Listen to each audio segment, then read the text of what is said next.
Given that b is greater than 0 and b is not 1, okay, write the equation below in its equivalent logarithmic form. All right, well, an equation in its equivalent logarithmic form has you take something in the form b of x equals y and changes it to log base b of y equals x. So this looks like this, and I need to make it look like that. So my x is 4, my y is 8, and my b is b. Makes sense?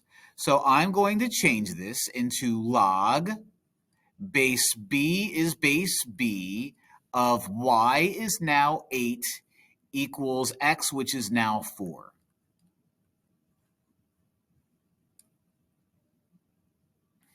And you're my guy.